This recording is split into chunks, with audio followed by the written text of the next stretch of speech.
जय श्री राम। श्री राम चैनल के दर्शकों को मेरा बार बार नमन। मेरे मित्रों, मैं आशा कर रहा हूं आप लोग मुझे देख रहे हो, लाइक कर रहे हो, सब्सक्राइब कर रहे हो और मेरी वाणी को जन जन तक पहुंचा रहे हो। मेरे मित्रों, यथार्थ बात तो यह है कि वृक्षों और पर्वतों के अंदर जो इसकी जड़ता एवं नाम रूप आदि भेद परिलक्षित होते हैं, वो जीवात्मा स्थावरादि के भीतर मैं स्थावर हूं ऐसी बुद्धि से स्थित होने के कारण जंगम से भिन्न नाम और अभिमान का विषय भूत होकर के वृक्षादि अन्य स्वरूपों में स्थित है। कृमि कीट और पतंगों के अंदर संबित रूप से वर्तमान जीवात्मा उसकी बुद्धि का रूप धारण करता है और वो अनेक विध नाम रूपों से व्यवहित होता है। सभी स्थावर जंगम अपने अपने अनुभव में ही लीन है, परंतु जब वो एक दूसरे के संबंधित होते हैं तो उसमें ये अस्थावर है, ये जंगम है, संकेत की आवश्यकता पड़ती है। चेतन तो परमार्थ रूप से वर्तमान है और जड़ भी अपने यथार्थ रूप से विद्यमान है। जैसे हम मनुष्यों को एक अलग अलग नाम से पुकारा जाता है, लेकिन वो जीव है, उसी प्रकार से जंगम प्राणियों में वायु में प्रवेश करने से चेष्टाएं होती हैं और स्थावर में नहीं। जिस प्रकार विश्व के समग्र पदार्थों के स्वभाव का विकास होता है, वैसे सत्य से प्रतीत होते हैं। मैंने तुमको बतला दिया। अब उधर देखो, ज्ञात होता है कि राजा विदुरथ मृत्यु को प्राप्त होकर के तुम्हारे राजा के पुष्पमालाओं से आच्छादित सौ में स्थित हैं।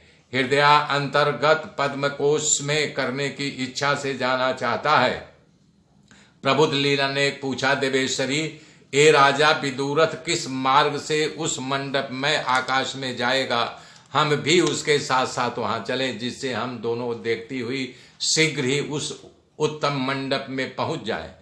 दूसरे लीला ने कहा, तब देवी जी ने कहा, लीले, मैं दूरवर्ती दूसरे लोक को जाता हूं। इस भावना से चिन्मय जीवात्मा मनुष्य वासना के अंदर स्थित मार्ग का अवलंबन करके जाता है। यूं तुम्हें जिस मार्ग से जाना अभिष्ट हो, उसी मार्ग से हम दोनों जाते हैं, क्योंकि एक दूसरे की इच्छा का विद्यात्म प्रेम संबंध हेतु नहीं होता।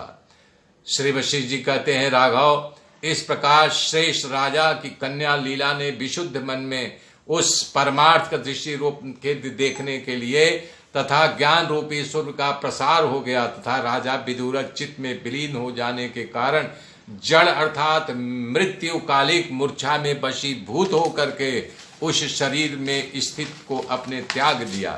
तब कह रहे हैं कि राजा विदुरथ, वशिष्ठ जी बता रहे हैं कि रघुनंदन, बीच में राजा विदुरथ की आंखों की पुतलियां उलट गई, मतलब वो मरणासन्न हो गया और सो करके श्वेत हो गए। शरीर की सभी इंद्रियां मूर्छा पर आ गईं, केवल सूक्ष्म प्राण ही शेष रह गया और छवि पुराने पीले पत्ते की समान क्षीण एवं पीली हो गई। जैसे भौरा गुंजार करके सदृश श्वास वायु की ध्वनि करता है, उसका मन महाप्रलय कालिक अंधकूप में डूब गया।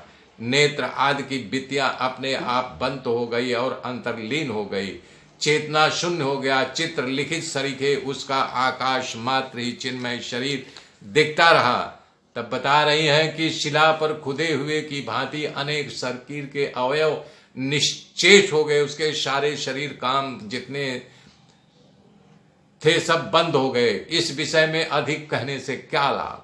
जैसे आकाशचारी पक्षी गिरने के निकट पहुंचे तो अपने निवास भूत वृक्ष को छोड़ देता है, उसी प्राण के स्वाधिष्ठित थोड़े ही शरीरांश से चल करके राजा के शरीर का परित्याग कर दिया।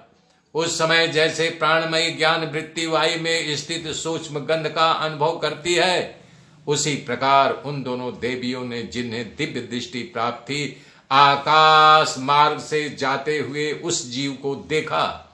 फिर तो वो दोनों नारियां उसी जीवात्मा का अनुसरण करने लगी, ठीक उसी तरह जैसे दो भ्रमरिया वायु में मिली हुई गंध कला का अनुसरण करती हैं।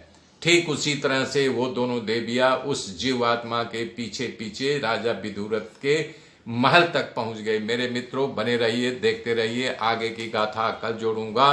तब तक के लिए जय श्री राम, जय श्री राम, जय श्री राम।